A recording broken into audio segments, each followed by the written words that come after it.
Don't get down on your knees to pray until you have forgiven everyone. Don't get down on your knees to pray until you have forgiven everyone.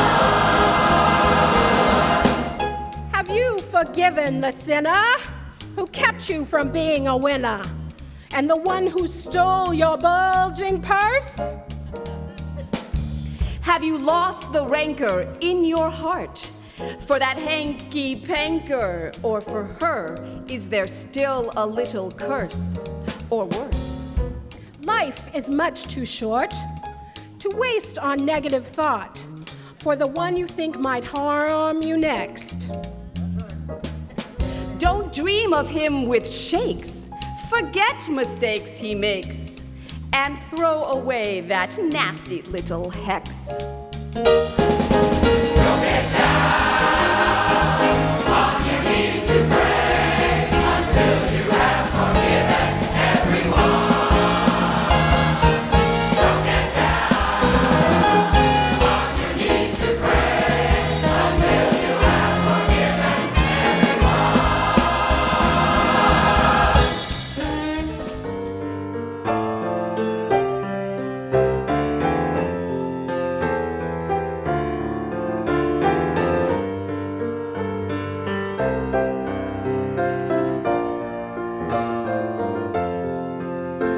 We laugh, we cry, we live, we die, we dance, we sing our song. We need to feel there's something here to which we can belong. We need to feel the freedom just to have some time alone. But most of all, we need those friends we can call our very own. And we believe in life and in the strength of love. And we have found what we need to be together. We have our hearts to give. We have our thoughts to receive. And we believe that sharing is an answer. A child is born among us and we feel a special glow. We see time's endless journey as we watch the baby grow. We thrill to hear imagination freely running wild. We dedicate our minds and heart to the spirit of this child. And we believe in life and in the strength of love. And we have found the time to be together.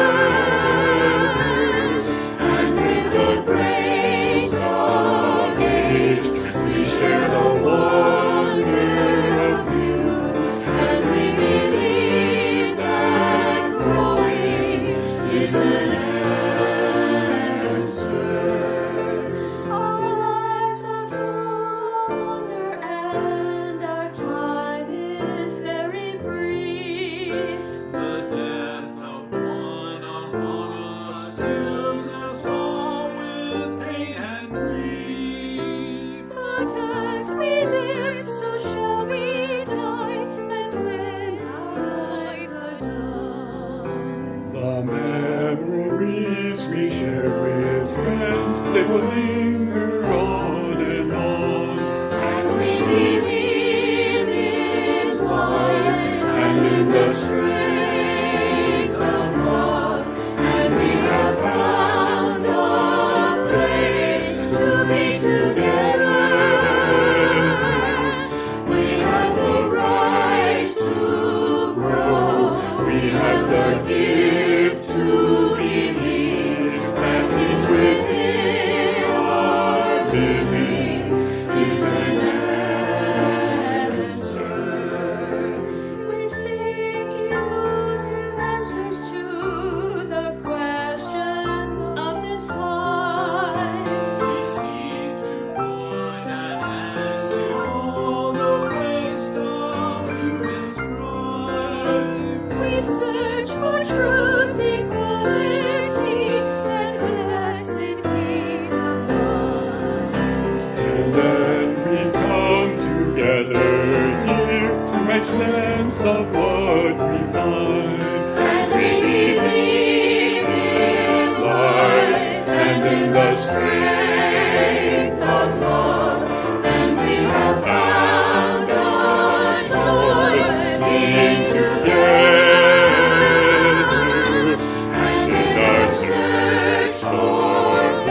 which is one affects us all.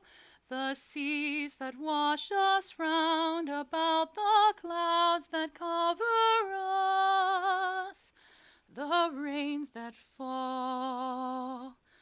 Our world is one world.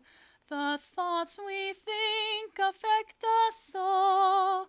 The way we build our attitudes with love or hate we make a bridge or wall. Our world is one world. Its ways of wealth affect us all. The way we spend, the way we share, who are the rich or poor, who stand or fall.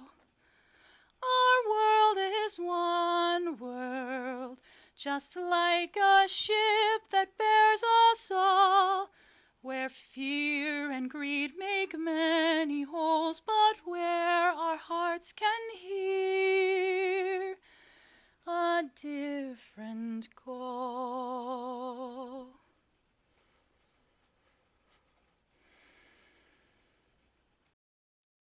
A wise old man was asked what he had learned about the meaning of life. "Well," he answered, "I have learned that I am here on earth in order to help other people. What I still haven't figured out is why the other people are here." Are you feeling fed up? Anger, anxiety, polarization, polar temperatures, pandemic tempers, masked parades, and holiday gathering plans uncertain. It's a lot to deal with. For many of us, facing the holiday season always provokes some anticipatory stress, and ever more so this year. Last week, I shared some observations and analysis on why we feel fine, not fine.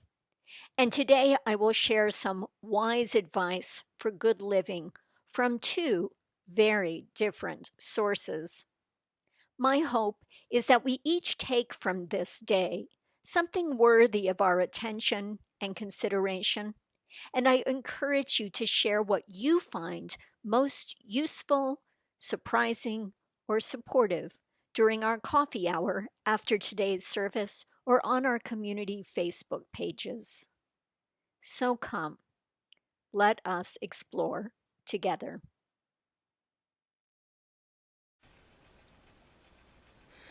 We live in a time of science.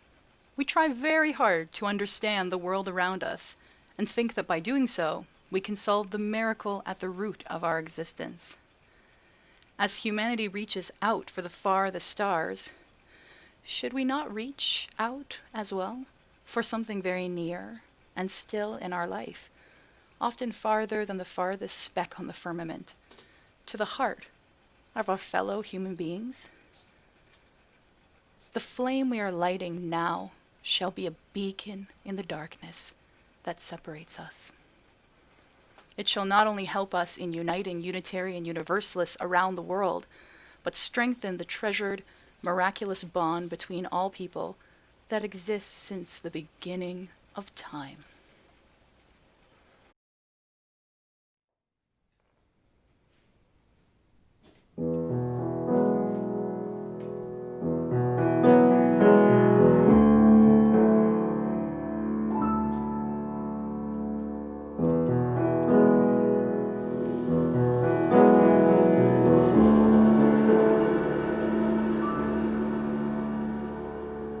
Love is the doctrine of this church. The quest for truth, the quest for truth is its sacrament, and service is its prayer, and service is its prayer. To dwell together in peace, to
Come With Me by Holly M. McGee. Pictures by Pascal Lemaitre.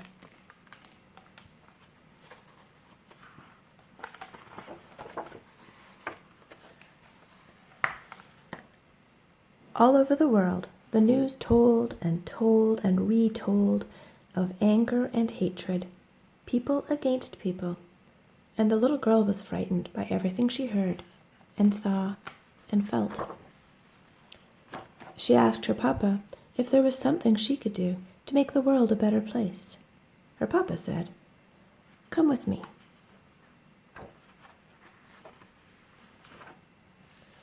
Hand in hand, they walked out the door to the subway. Waiting there on the platform, her papa tipped his hat to those he met. So the little girl did too. They rode the train through the tunnels underground.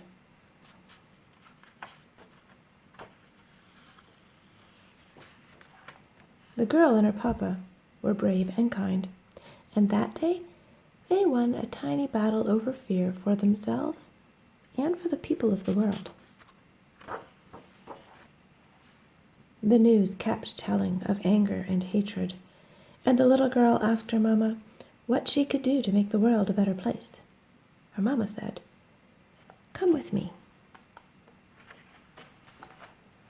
They went to their grocery to buy some things for dinner. And their grocery is the import corner of the world, with things from all over the world. because one person doesn't represent a family or a race or the people of a land. Her mama cooked, and the girl set the table, piece by piece, as she had always done. Plate in the middle, knife and spoon to the right, fork on the left, napkin by its side, water glass. The little girl sat with her mama and her papa, and they ate together. Her dog nuzzled her under the table. She scratched his head. "I want to do something of my own," she said. "Can I walk the dog?"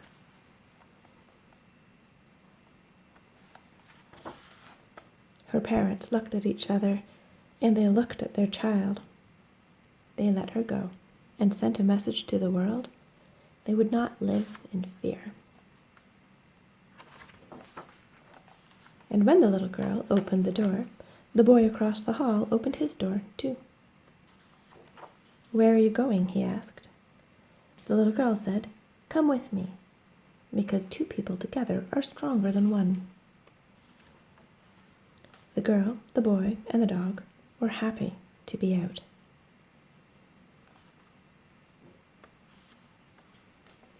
One step at a time, they understood what they could do to make the world a better place. They could go on. Brave, gentle, strong, and kind to one another and all living things. As tiny as it was, their part mattered to the world. Your part matters too.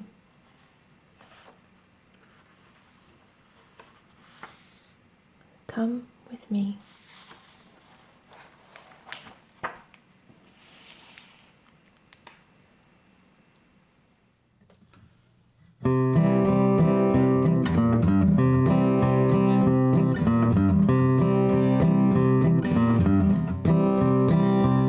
If you see your brother standing by the road with a heavy load from the seeds he sowed, if you see your sister falling by the way, just stop and say, "You're going the wrong way."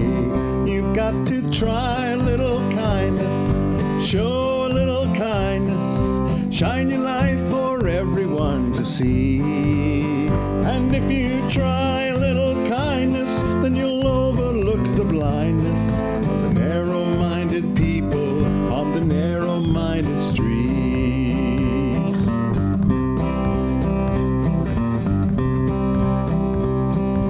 Don't walk around the down and out. Lend a helping hand instead of doubt. And the kindness that you show every day will help someone along their way. You've got to try a little kindness, show a little kindness, shine your light for everyone to see. And if you try a little kindness, then you'll overlook the blindness of the narrow-minded people on the narrow-minded streets.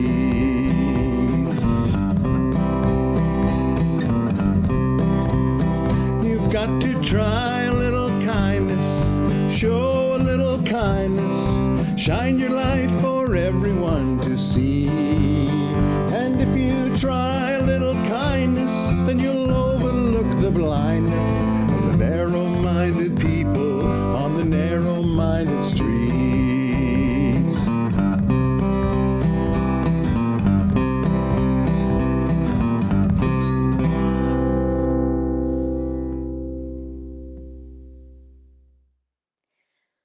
Magician and entertainer Penn Jillette says, "This I believe. I believe there is no God. Having taken that step, it informs every moment of my life. I'm not greedy. I have love, blue skies, rainbows, and Hallmark cards, and that has to be enough. It has to be enough, but it's everything in the world, and everything in the world is plenty for me. it just seems rude to beg the invisible for more. Believing there is no God gives me more room for belief in family, people, love, truth, beauty, sex, jello, and all the other things I can prove and that make this life the best life I will ever have. Gregory Orr says, I believe in poetry as a way of surviving the emotional chaos, spiritual confusions, and traumatic events that come with being alive. And Colleen Shaddix says, jazz is the sound of God laughing, and I believe in it. In jazz, anybody can sit in. It's dogma free, which allows the music to take on more than its share of detours. This forces you to have faith. Faith that if you keep moving forward, you'll get there. Building your own theology is a popular Unitarian Universalist curriculum which has been offered many times over the years at our community. It's a series that focuses on discernment of our personally held beliefs, offering discussions about the big questions, the meaning of life, and how to lead our lives accordingly. It's quite a lofty objective in a few short weeks. The final invitation in these classes is to create a personal credo, an articulation of our personal core values and beliefs, sometimes in the form of the 10 Commandments, or for you use the 10 or so-ish suggestions, which of course are always evolving. I introduced that invitation to write a credo by sharing several samples from National Public Radio's series, This I Believe, and I've just shared some of those with you today. One of the excerpts I like is a credo written by an English professor, Sarah Adams, and this was featured on radio's All Things Considered. In stressful times when I find I'm shorter in temper and patience than usual, and the golden rule threatens tarnish, one of my mantras to recenter myself is Adam's advice, be cool to the pizza dude. Adams writes this: if I have one operating philosophy about life, it is this: be cool to the pizza delivery dude. It's good luck. 4 principles guide the pizza dude philosophy. Principle 1. Coolness to the pizza delivery dude is a practice in humility and forgiveness. I let him cut me off in traffic, let him safely hit the exit ramp from the left lane, let him forget to use his blinker without extending any of my digits out the window or towards my horn, because there should be one moment in my harried life when a car may encroach or cut off or pass, and I let it go. His pizza light atop his car, glowing like a beacon, reminds me to check myself as I flow through the world. After all, the dude is delivering pizza to young and old, families and singletons, gays and straights, black, white, brown, rich and poor, vegetarians and meat lovers alike. As he journeys, I give safe passage, practice restraint, show courtesy, and contain my anger. Principle 2. Coolness to the pizza delivery dude is a practice in empathy. Let's face it, we've all taken jobs just to have a job because some money is better than none. I've held an assortment of these jobs and was grateful for the paycheck that meant I didn't have to share my Cheerios with my cat. In the big pizza wheel of life, sometimes you're the hot bubbly cheese and sometimes you're the burnt crust. It's good to remember the fickle spinning of that wheel. Principle 3. Coolness to the pizza delivery dude is a practice in honor, and it reminds me to honor honest work. These dudes sleep the sleep of the just. Principle 4. Coolness to the pizza delivery dude is a practice in equality I am the equal of the world, not because of the car I drive, the size of the TV set I own, or the calculus equations I can solve. I am the equal to all I meet because of the kindness in my heart. And it all starts here with a pizza delivery dude.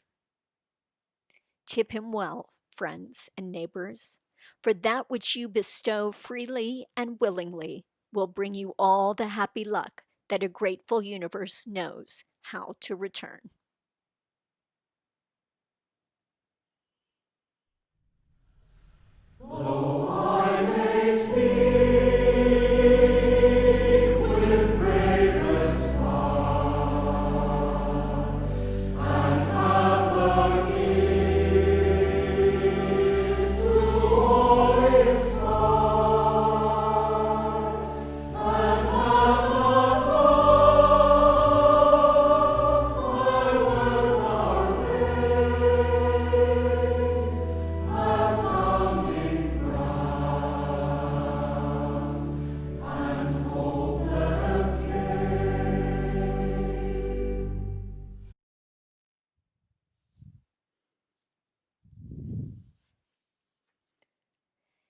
In a world deluged by irrelevant information, clarity is power.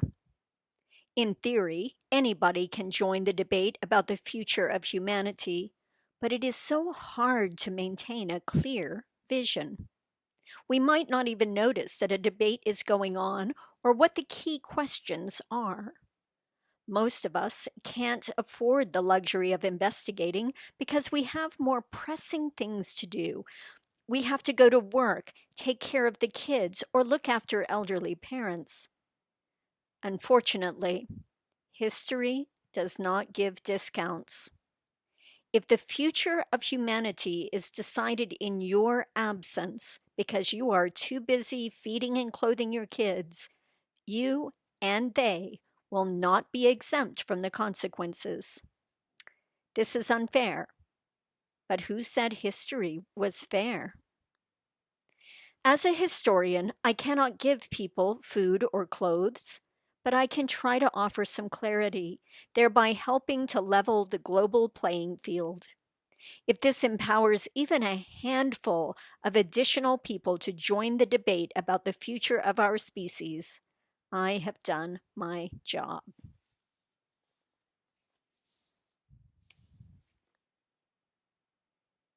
That's the opening page of 21 Lessons for the 21st Century by Israeli historian and philosopher Yuval Noah Harari, who sets out with the daunting task to sketch out the global challenges humans face, and then, somewhat immodestly, he proposes to, as he says, gather together the different threads and take a more general look at life in an age of bewilderment when the old stories have collapsed and no new story has emerged so far to replace them.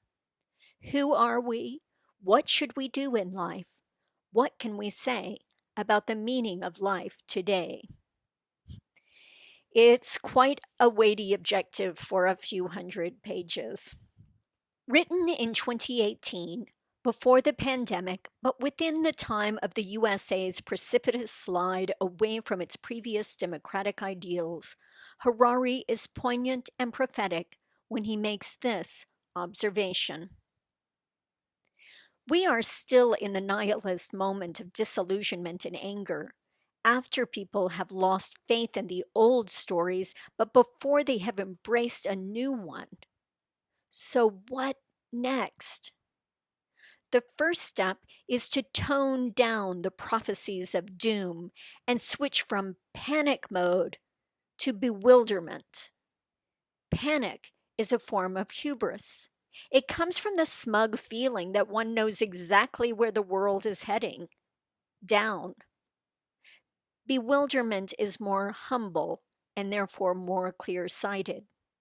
Do you feel like running down the street crying, "The apocalypse is upon us"? Try telling yourself, "No, it's not that. Truth is, I just don't understand what's going on in the world." Bill Gates, in his review of Harari's book, summarizes it this way. So, why does it seem as if the world is in decline? Largely because we are much less willing to tolerate misfortune and misery. Even though the amount of violence in the world has greatly decreased, we focus on the number of people who die each year in wars because our outrage at injustice has grown, as it should. The trick for putting an end to our anxieties, according to Harari, is not to stop worrying. It's to know which things to worry about and how much to worry about them. Now, I feel the need of a caveat before I plunge ahead. While Harari repeatedly advises humility and admonishes about the limits of human understanding, his is a decidedly opinionated and very cynical point of view. My purpose today is to share just a handful of Harari's useful insights that actually align with our Unitarian Universalist point of view, but I'm not going to try to grapple critically with Harari's book as a whole. That I find many points of ardent disagreement with Harari is what makes this book such a worthy read. The need to grapple with opposing viewpoints that challenge our assumptions is, in fact, one of Harari's lessons for this century. Critical thinking is one of the 4 C's that Harari believes our education system should be focused on in the current political and economic climate. Education has been stuck in an outdated model that expects students to just absorb information with very little guidance toward its application in our digital reality, when all those facts are available at our fingertips. The more we know, the less of it we are able to teach. Harari notes, a lot of facts and data and freedom don't add up to a coherent and meaningful story about the world. He advises we switch from predetermined skills to teaching the 4 C's: critical thinking, communication, collaboration, and creativity.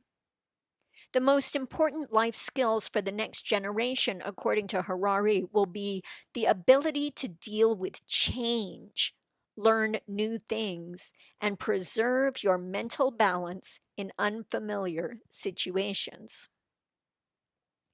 Harari's invitation that we need to make it possible to reinvent ourselves again and again is at once a thrilling prospect full of possibility, but also his insistence that the next normal is going to be characterized by constantly roiling seismic shifts in our lives constitutes an existential crisis. It's a cause of deep suffering. And he urges us, though, to confront that bleak reality.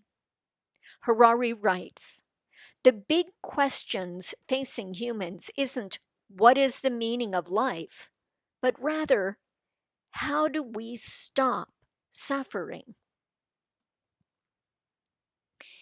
His response to his own question revolves around ways to promote resilience. And because you cannot learn resilience by reading a book or listening to a lecture, we must treat resilience like a muscle. It is best strengthened with practice and attention. One key to practicing resilience is in examining our assumptions and understanding the limits of our knowledge. We don't know what we don't know. Harari writes this: it takes a lot of courage to admit ignorance and venture into the unknown. Even if we think we know something, we shouldn't be afraid of doubting our opinions and checking ourselves again. Many people are afraid of the unknown and want clear-cut answers for every question. Fear of the unknown can paralyze us more than any tyrant. People throughout history worried that unless we put all our faith in some set of absolute answers, human society would crumble. In fact, Modern history has demonstrated that a society of courageous people willing to admit ignorance and raise difficult questions is usually not just more prosperous, but also more peaceful than societies in which everyone must unquestioningly accept a single answer. People afraid of losing their truth tend to be more violent than people who are used to looking at the world from several different viewpoints. Questions you cannot answer are usually far better for you than answers you cannot question. A dose of humility, he says, is a potential remedy for human stupidity. Another key lesson in resilience is to prioritize cooperation over individualism. Just as it takes a tribe to raise a child, he writes, it also takes a tribe to invent a tool, solve a conflict, or cure a disease. No individual knows everything it takes to build a cathedral, an atom bomb, or an aircraft. What gave Homo sapiens an edge over all other animals and turned us into the masters of the planet was not our individual rationality, but our unparalleled ability to think together in large groups. For Harari, here is the most productive potential that religion has in the future of humankind. It's the power of identity formation, which increased a sense of belongingness and therefore beholdenness to one another. In other words, at its best, religion is one way of convincing us to care about humans around the world, even outside of our own community. Resilience also requires that we develop keener discernment of the truth of the information that we feed ourselves. Consider the sources of the world news that you read. If it's free, Harari warns, it's likely that you are the product that's for sale. Make space for doubts and boredom in order to cultivate new insights. Harari says, if you cannot afford to waste time, you will never find the truth. And he says, be wary of our own inner propaganda machine by which we weave endless stories interpreting our experiences, especially when those stories are either grandiose or very negative. Now, I'm much more optimistic about the positive power of stories than Harari is, so I'm going to add my own advice here. If your story about yourself is not serving you well, try to tell it differently. You can create a new story. And lastly, a key to learning resilience is to listen more to what is actually happening in our bodies. Harari posits that humans evolved with feelings as a form of biological calculations that inform us how to most favorably navigate a situation. Unfortunately, the map used by our feelings is many millennia out of date in our modern world, and we tend to consider feelings a state of mind instead of a condition of our bodies. Rather than choose a response based solely on a feeling, Harari advises that we stop and pay attention to how that feeling is manifested in our bodies. As a strong feeling arises, take a moment to stop and breathe deeply, concentrating all your attention on just the gateway of the world to your body. The gateway? It's your nose, literally, the way we inhale our environment. Then take a moment to scan all the sensations you feel in your body. Where do you feel anger, sadness, frustration, fear? Where is it? How does it feel physically. Name it. Breathe deeply and focus on that pain, that sensation, and see if the tension and upset might dissipate.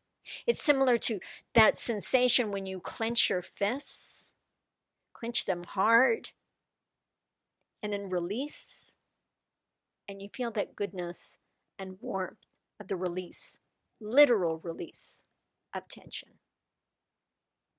As I warned, I really have cherry-picked through Harari's 21 lessons, but spoiler alert, it really does boil down to this, that he insists that facing the coming changes in the 21st century will demand self-awareness through mindfulness, getting to know ourselves better, and seeing how we contribute to suffering in our own lives and the lives of others. May the lessening of that suffering lend meaning to our lives. May it be so.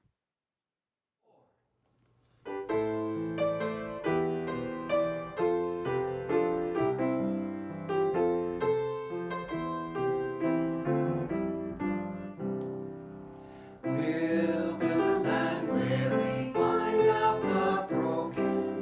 We'll build a land where the captives go free, where the oil of gladness dissolves all mourning. Oh, we'll build a promised land that can be. Come build a land where sisters and brothers, anointed by God, live and create peace, where justice shall roll down like waters, and peace like an ever-flowing stream. We'll build a land where we bring the good tidings to all the afflicted and all those who mourn, and we'll give them garlands instead of ashes. Oh, we'll build a land where peace is born. Come build a land where sisters and brothers, anointed by God, may then create peace, where justice shall roll down like waters, and peace like an ever-flowing stream. We'll be a land building up ancient cities, raising up devastations from old, restoring ruins of generations. Oh, we'll build a land of people so bold. Come build a land where sisters and brothers, anointed by God, may then create peace, where justice shall roll down like waters, and peace like an ever-flowing stream. Come build a land where the mantles of praises resound from spirits once faint and once weak, where like oaks of righteousness stand her people. Oh, come build a land, my people we seek. Come build a land where sisters and brothers, anointed by God, may then create peace, where justice shall roll down like waters, and peace like an ever-flowing stream.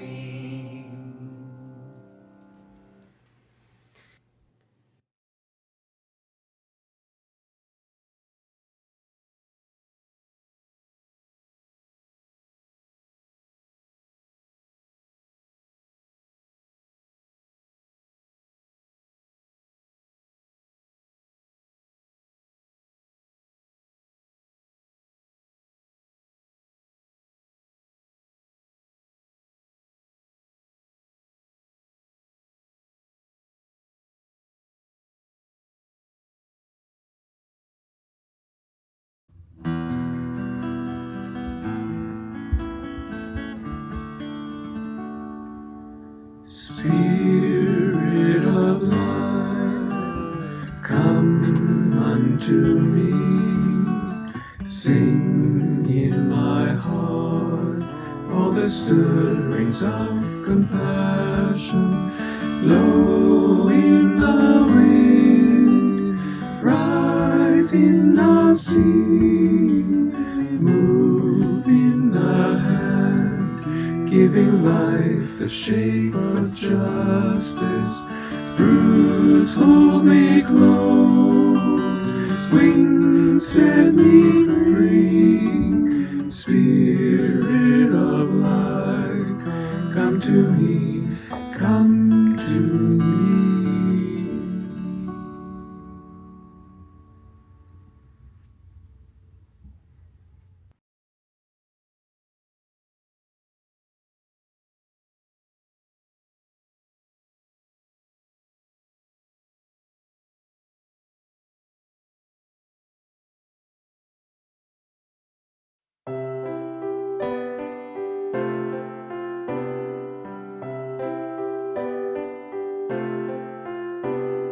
Deep in our hearts, there is a common vision. Deep in our hearts, there is a common song. Deep in our hearts, there is a common story, telling creation that we are one.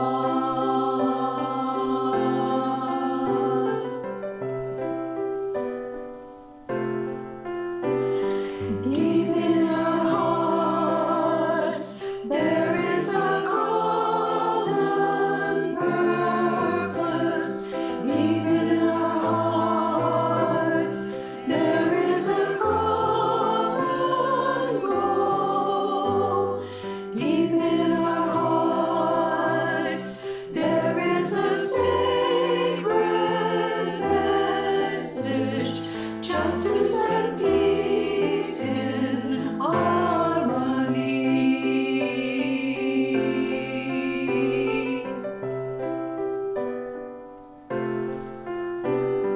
Deep in our hearts, there is a common longing.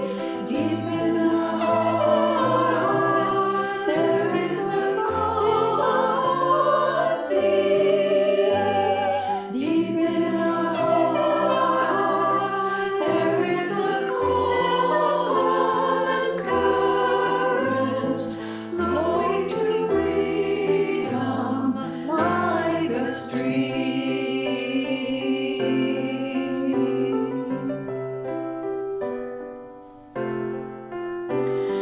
Deep in our hearts, there is a common vision.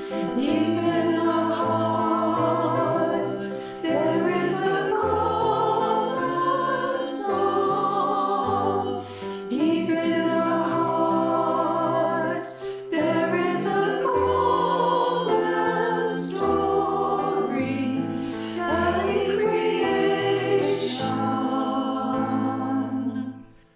that we are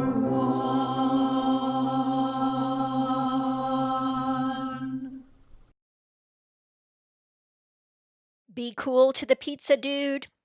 21 lessons for the 21st century. Two radically different sources with a similar lesson. As Lao Tzu writes in the Tao Te Ching, if there is to be peace in the world, there must be peace in the nations. If there is to be peace in the nations, there must be peace in the cities. If there is to be peace in the cities, there must be peace between neighbors. If there is to be peace between neighbors, there must be peace in the home. If there is to be peace in the home, there must be peace in the heart. Take care, friends. Let us carry the flame and let the people say, Amen.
You ask me how I'm doing, and I say, fine, not fine. Just a little blue and seeking some peace of mind as I'm searching through the ruins for the reasons and a rhyme. Ask me how I'm doing, fine, not fine.